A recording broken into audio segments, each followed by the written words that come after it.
Hello and welcome back to Why Such a Fuss podcast. So today we're going to focus on data transfer because it's a big subject and it's one of the subjects that can be quite misleading. So first of all, what is data transfer? So there is two types of data transfer. There is the direct and indirect data transfer. So direct is transferring your data to another organization. Think of your CRM. So you're transferring your client data, you are inputting that client data into a CRM, which sits into the system that you are procuring through the third party, your CRM third party.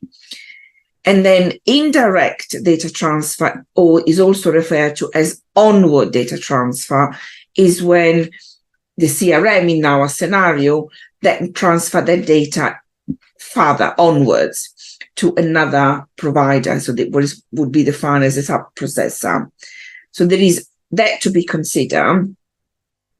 And when you are transferring data or when you are engaging with the processor, then you should have a data processing agreement. And if the processor then transfer data to a sub-processor, then they should have a data processing agreement in place with that sub-processor as well. There is also something else to consider when performing a data transfer, and that is called the cross-border data transfer. So this happens when data goes outside of the UK. And there is a multiple things that you need to consider.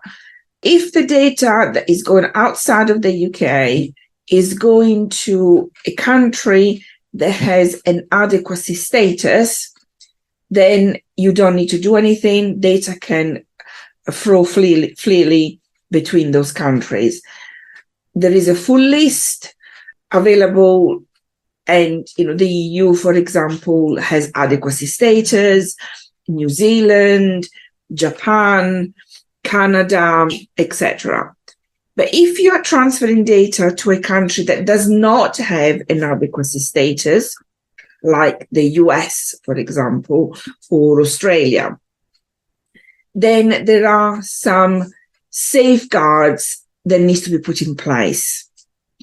And from a UK perspective, you need to do what is called a transfer risk assessment, which will then tell you the risk level, whether it's high, medium, or low, in terms of what you want to transfer. And following that, if you then proceed with the transfer, you need to have an international data transfer agreement with the receiver of the data or the importer of the data. So which will be in the other country. There are another mechanism whether you can use the EU standard contract clauses, but you need to add an addendum for that to be valid from a UK standpoint. The EU and the US have struck a deal called Data Privacy Framework, which allows that data to transfer between EU and US freely. The UK is working on a similar arrangements, but we don't have that yet. So we still need to rely on the transfer risk assessment and the international data transfer agreement. Just bear in mind that the agreement is legally binding because it is a contract. The other thing to bear in mind is that originally there was what they were called the privacy shields with the US that enabled the free movement of data. They were deemed inadequate by the European Court of Justice under what is called the Schrems 2 case. So if you want to Google it, by all means, go ahead. Now, Schrems is an activist of data protection, and he has already declared that he will challenge the EU-US data privacy framework. So that means that potentially the UK will also no longer be, whatever deal we struck might not necessarily be valid.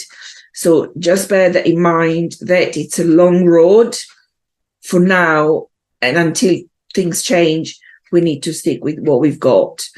Think carefully when you are transferring data outside of the UK. Wherever possible, look for a UK-based solution, or at the very least, a EU-based solution.